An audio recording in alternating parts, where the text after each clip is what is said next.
Et donc salut tout le monde les amis, aujourd'hui on se retrouve pour une toute nouvelle vidéo débrief de cette 13e étape du Giro d'Italia, une étape un petit peu particulière parce que c'était une étape pour puncher, mais une étape vraiment compliquée, vraiment dure, parce que les coureurs ont décidé, les équipes, les leaders ont décidé de la durcir, et on est donc parti donc pour le débrief de cette 13e étape.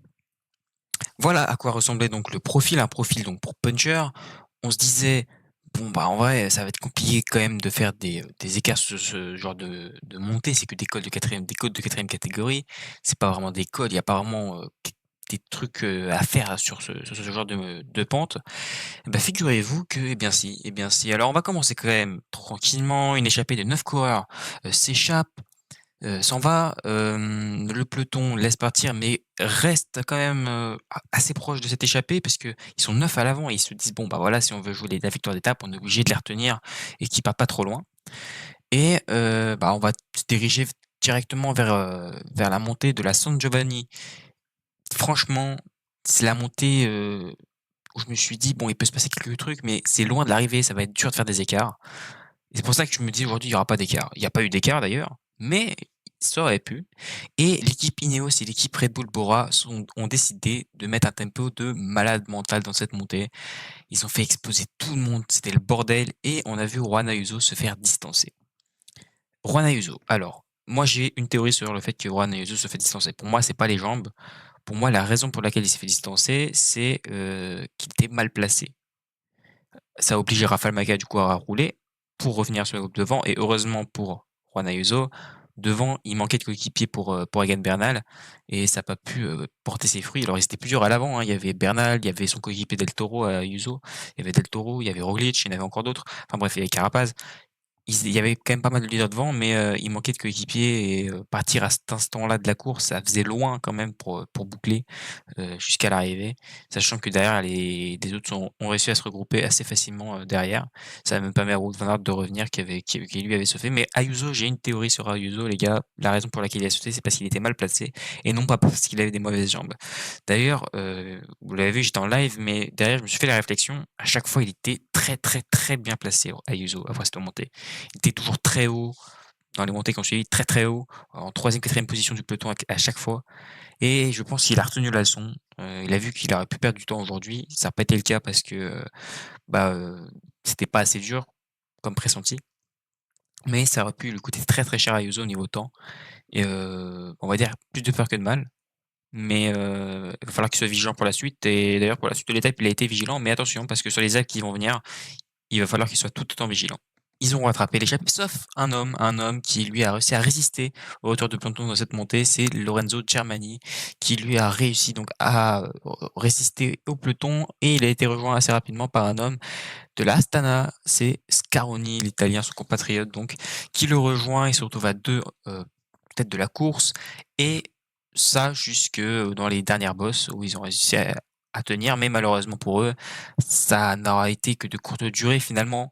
Ils se font reprendre par le peloton, un peloton qui est donc emmené par la Ineos, non pas par l'Ineos, par la un peloton qui est donc emmené par la Visma Leasebike notamment, aussi par l'Alpecin de Koenig, enfin bref, les équipes se sont mises au travail et il y avait Caden Groves qui était présent, il y avait, évidemment Van Aert, Pedersen, il a le truc aussi à rouler, il y a beaucoup d'équipes qui ont roulé dans le final et non franchement, bah, Germany, il aura fait une belle étape, mais malheureusement pour lui, ça n'aura pas tenu. Il pouvait pas trop faire autre je voyais pas comment il pouvait faire autrement finalement, Germany.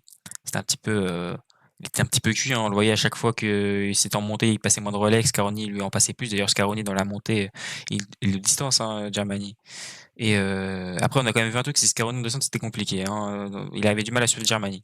Mais bref, les 2 se font reprendre et à quoi 7-8 km de l'arrivée, attaque de Romain Bardet et ça franchement, j'étais content de le voir parce que Romain, ça fait un moment qu'on l'a pas vu à l'offensive et là, le voir à l'offensive, ça m'a vraiment fait plaisir et on l'a vu en live, hein, les gars, c'était incroyable et attaque de Romain Bardet, Matthias Vasech suit et ils prennent une belle avance, hein. Ils prennent quoi? Une vingtaine de secondes, un truc comme ça. Franchement, propre. Ils réussissent à sortir, jusqu'à dans le dernier kilomètre, ils sont encore avec, quoi 12-13 secondes d'avance et malheureusement, bah, voilà, c'est une bosse à l'arrivée. Il y avait des gros pourcentages, il y a des passages à 12 quand même, donc c'est pas facile et c'était arrivé punchy comme je l'ai dit. Et Romain Bardet, bah, malheureusement, avec Mathias Vessels, ils se sont fait reprendre tout simplement. Ils n'ont pas réussi à tenir à quoi 600-700 mètres du sommet, de l'arrivée, pardon. Ils se font reprendre par le peloton. Et j'aimerais quand même vous poser une question à vous, les gars. Qu'est-ce que vous pensez de la Pulsine de Koenig? Ils ont mis à rouler, au moment où Bardet a attaqué, et Vasech a suivi, ils ont mis à rouler, rouler, rouler à fond. Mais quand je dis à fond, c'est vraiment, ils ont utilisé tous leurs coéquipiers à fond pour Caden Groves, du coup. À quel moment ils se sont dit, on a un espoir avec Caden Groves pour aller gagner l'étape? T'as du Mats Pedersen en face de toi, t'as du Wout van Aert. Ton coureur n'a pas réussi à tenir dans les montées précédentes. Et tu vas mettre toute ton équipe à rouler alors que ton coureur est déjà esselé, déjà fatigué. Et tu mets à rouler à fond derrière Bardet et Vasech. Moi, j'étais là, j'étais halluciné, j'étais en mode, mais il joue à quoi? Pourquoi il roule? Il avait vu dans le chat, hein, sur le live, mais je vous ai dit, mais pourquoi est-ce qu'ils roulent? Ils sont débiles. C'est quoi l'intérêt de rouler? Enfin bref. Ils ont roulé, ça a ramené sur tout le monde. Et du coup, un sprint qui est vachement dur, hein, pour tous les coureurs. Bon, évidemment pas de Kevin Groves, parce qu'il était distancé, enfin il était dans le dur. Et Van Aert et Pedersen se sont disputés le sprint à deux. C'était les deux hommes les plus rapides, un petit peu comme pressenti. Et c'est au final Mats Pedersen qui s'impose pour la 4e fois sur ce Giro d'Italia, une 5e victoire pour la Lidl Trek. Et les gars, c'est un truc de ouf ce que fait Mats Pedersen sur ce Giro. Il est déjà à 4 victoires d'étape. Dites-vous, l'année dernière, Pogacar a gagné 2 victoires. 6, pardon. Donc, il a gagné 6 victoires d'étape l'année dernière, Pogacar. Sachant que c'est un grimpeur, que c'est le meilleur coureur du monde, tout à la Mats Pedersen, lui, on a gagné 4 cette année, et le Giro n'est pas fini. Et je me dis, il est rentré vraiment cette année dans une autre sphère, c'est un truc de ouf. Quand tu regardes sur l'ensemble de la saison, Paris-Nice, il arrive, il te fait des courses de malade mental. Dans les montées, il tient face au plus fort. Sur les étapes de plat, il domine. Étape punchy, il domine. Quand tu regardes sur les classiques, alors la seule déception que j'ai eue par rapport à lui, c'est Milan-San Remo. Mais sur les autres classiques, tu vas voir les monuments notamment, tu vas voir Paris-Roubaix, tu vas voir Tour des Flandres, bah, c'est le mec qui est capable de suivre les deux autres, là, Van der Poel et Pogacar. C'est extraordinaire ce qu'a fait Mats Pedersen cette saison et ce qu'il est en train de faire actuellement sur ce Giro. Il est dans la forme de sa vie, honnêtement, et c'est ultra impressionnant à voir. Donc, franchement, donnez votre avis en commentaire, mais je pense que vous serez tous d'accord avec moi par rapport à ça. Et quand même, du coup, spéciale mention dédicace à Wout van Aert qui fait deuxième de l'étape. Dommage, hein, pour lui, il aurait pu aller chercher une deuxième victoire. Ça se voit qu'il a repris en confiance. C'est cool. C'est cool de voir qu'il a repris en confiance. Après sa victoire d'étape, je pense que ça lui a fait du bien. Il avait besoin de se dire, ah là, je gagne et maintenant j'y vais. Je pense qu'il va être beaucoup plus fort dans les jours qui viennent. Et c'est vraiment une bonne chose pour lui. Voilà, donc comme je le disais, victoire de Mats Pedersen avec le maillot Cyclamen qu'il a sur les épaules. Et comme dans les briefs précédents, les gars, bon bah, je pense que c'est acquis, hein. Ce maillot Cyclamen est acquis, encore plus avec la victoire d'aujourd'hui. Mats Pedersen repartira avec le Cyclamen sauf chute. Et non, un grand coup de chapeau à lui encore une fois pour cette 4e victoire d'étape.